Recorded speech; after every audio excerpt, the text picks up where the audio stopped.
বিশ্ব সংবাদে আপনাকে স্বাগত। শুরুতেই জানাবো হাতে পাওয়া সর্বশেষ আন্তর্জাতিক সংবাদের শিরোনাম, পরে বিস্তারিত। পুরোদমে ইরান ইসরায়েল যুদ্ধ চলছে, জানিয়ে দেব আমাদের হাতে থাকা সর্বশেষ গুরুত্বপূর্ণ আপডেট। আন্তর্জাতিক সংবাদ, ফিলিস্তিনি ভূখণ্ডে ইসরায়েলি দখলদারিত্বের অবসান সবার আগেই ঘোষণা তুরস্কের। এরপর জানিয়ে দেব উত্তেজনার মধ্যেই রাশিয়ার সঙ্গে জোট বাঁধছে ইরান, ভয়ে থরকম্প শুরু কট্টরপন্থী ইহুদিবাজ দখলদার বেঞ্জামিন নেতানিয়াহু সরকারের। শেষ রক্ষা নাই পশ্চিমা ইহুদিবাদী শক্তিশালী মার্কিন যুক্তরাষ্ট্রের। আরো জানিয়ে দেব ইসরায়েলে ইরানি হামলার জন্য নেতানিয়াহুকেই দায়ী করলেন এরদোগান, এবং জানিয়ে দেব আমাদের পরবর্তী জবাব হবে একালের সর্বোচ্চ পর্যায়ের আঘাত ইসরায়েলকে ইরানের হুঁশিয়ারি। জানিয়ে দেব বড় বিক্ষোভ করলো ইসরায়েলি জনগণ। এদিকে ন্যাটোর কাছে প্যাট্রিয়ট ক্ষেপণাস্ত্র চাইলেন জেলেনস্কি। সর্বশেষ জানিয়ে দিব শুনছিলেন সংবাদ শিরোনাম, এখন বিস্তারিত। তবে তার আগে অনুরোধ থাকবে ভিডিওটিতে একটি লাইক এবং কমেন্টস করে জানিয়ে দিন আজকের এই ভিডিও সম্পর্কে আপনার মূল্যবান মতামত। আর অবশ্যই এই ভিডিওটি আপনার ফেসবুক সোশ্যাল মিডিয়ায় শেয়ার দিয়ে ছড়িয়ে দিন আর জানিয়ে দিন আপনি কোন জেলা থেকে বা কোথা থেকে আমাদের সংবাদটি শুনছেন এবং দেখছেন। ফিলিস্তিনি ভূখণ্ডে ইসরায়েলি দখলদারিত্বের অবসান সবার আগেই বলছে তুরস্ক।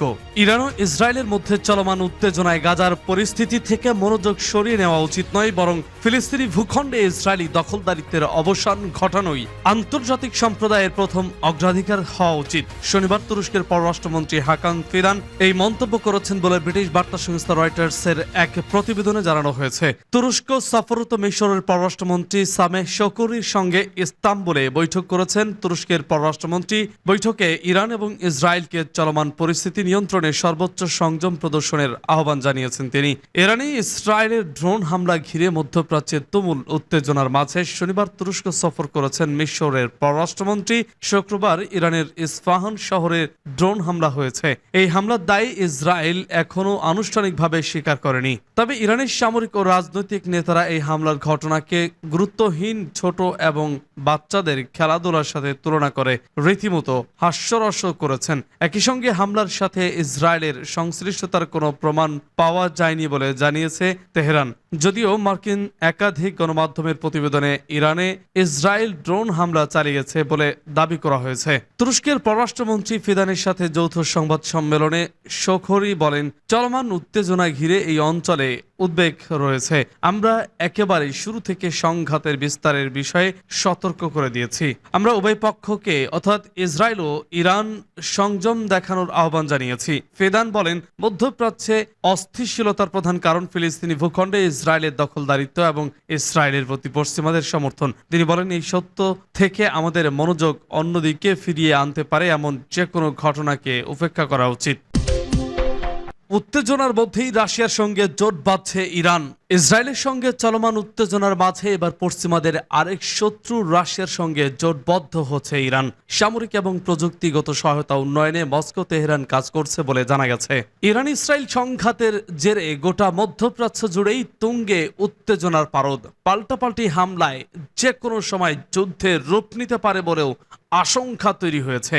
এমন পরিস্থিতিতে প্রকৃত অর্থেই যদি সংঘাত রণক্ষেত্রে গড়ায়, তবে ইরানকে ইসরায়েলের পাশাপাশি লড়তে হবে যুক্তরাষ্ট্র ও তার পশ্চিমা মিত্রদের বিরুদ্ধে। কেননা ইহুদি রাষ্ট্রটিকে তাদের সর্বাত্মক সমর্থন দেওয়ার বিষয়টি অনেক দিনের আলোর মতোই পরিষ্কার।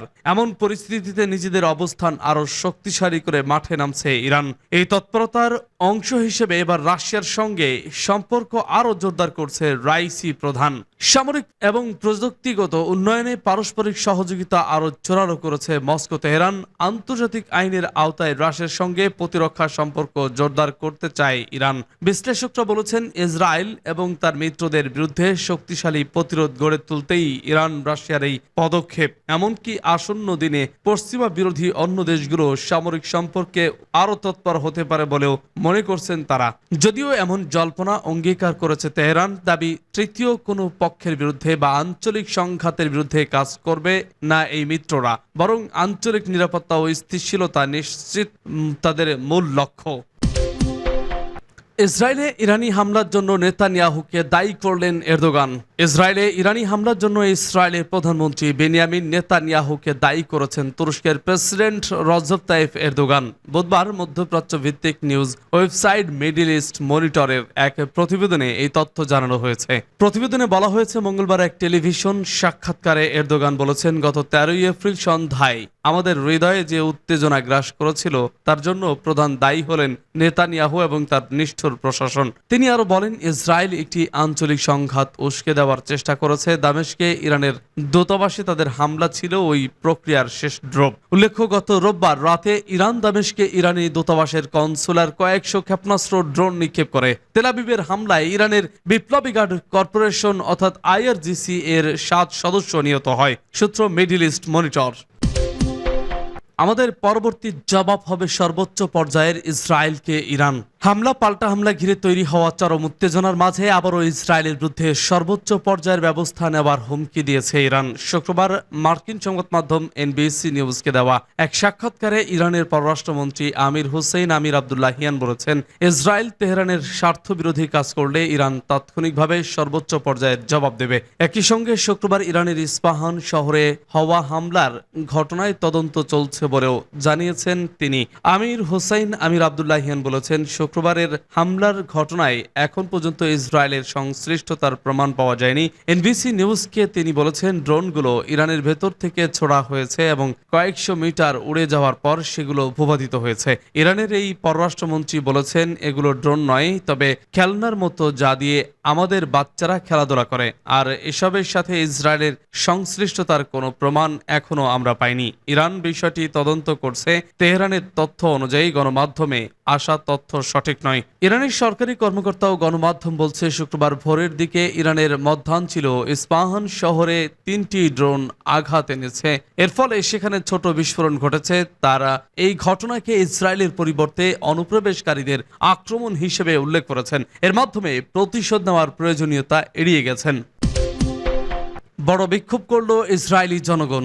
হামাসের হাতে জিম্মি ইসরায়েলিদের মুক্তির দাবিতে বড় ধরনের বিক্ষোভ হয়েছে তেল আবিবে। শুক্রবার তেল আবিব ও জেরুজালেমকে সংযুক্তকারী একটি হাইওয়ে অবরোধ করে চলে বিক্ষোভ। ফলে তৈরি হয় ব্যাপক যানজট। সড়কের মাঝখানে আগুন ধরিয়ে দেন বিক্ষোভকারীরা। জিম্মিদের ছবি সংবলিত প্লাকার্ড নিয়ে বিক্ষোভ করেন তারা। দ্রুতই হামাসের সাথে চুক্তিতে যাওয়ার দাবি জানান তারা। বিক্ষোভকারীদের বেশিরভাগই জিম্মিদের পরিবারের সদস্য। 7 অক্টোবর তেল আবিবের হামাসের নজিরবিহীন হামলার পর থেকেই জিম্মি মুক্তির দাবিতে বিক্ষোভ করে আসছে সাধারণ ইসরায়েলিরা। ন্যাটোর কাছে প্যাট্রিয়ট ক্ষেপণাস্ত্র চাইলেন জেলেনস্কি। ইউক্রেনের প্রেসিডেন্ট ভলোদিমির জেলেনস্কি ন্যাটোর প্রতিরক্ষা মন্ত্রীদের বলেছেন, রাশিয়ার হামলা ঠেকাতে তাদের বিমান প্রতিরক্ষার প্রয়োজন। এর জন্য তিনি ন্যাটোর সহযোগিতা চেয়েছেন। রাশিয়ার ক্রমবর্ধমান বিমান হামলা ঠেকাতে এই মুহূর্তে ইউক্রেনের অন্তত 7টি প্যাট্রিয়ট আকাশ প্রতিরক্ষা ব্যবস্থা প্রয়োজন জানিয়ে তিনি বলেন, ইউক্রেন ও ন্যাটো পরস্পরের মিত্র কিনা এই ইস্যুতে তা নির্ধারণ করে দেবে। ইউক্রেনের প্রেসিডেন্ট জেলেনস্কি শুক্রবার ন্যাটোর প্রতিরক্ষা মন্ত্রীদের বলেন, ন্যাটো দেশগুলো বিপর্যস্ত ইউক্রেনকে আরও সামরিক সহায়তা দিতে ইচ্ছুক কিনা তার উপর বিচার করে প্রকৃত মিত্রকে তা নির্ধারণ করা হবে। জেলেনস্কি পশ্চিমা সহায়তার পরিস্থিতিকে অত্যন্ত সীমিত হিসেবে উল্লেখ করেন। ইসরায়েলের প্রতি সহায়তা চালিয়ে যাচ্ছে পশ্চিমা দেশগুলো, এ বিষয়ে উল্লেখ করেছেন তিনি। জেলেনস্কি বলেন, যুক্তরাষ্ট্র নির্মিত 7টি প্যাট্রিয়ট এয়ার ডিফেন্স সিস্টেমের প্রয়োজন ইউক্রেনের। রাশিয়ার প্রেসিডেন্ট ভ্লাদিমির পুতিনকে অবশ্যই থামাতে হবে, তাহলে আকাশ সীমা আবারও নিরাপদ হবে। আর এটি পুরোপুরি ন্যাটোর ব্যাপার, তারা ঠিক করবে আমরা তাদের বন্ধু কিনা।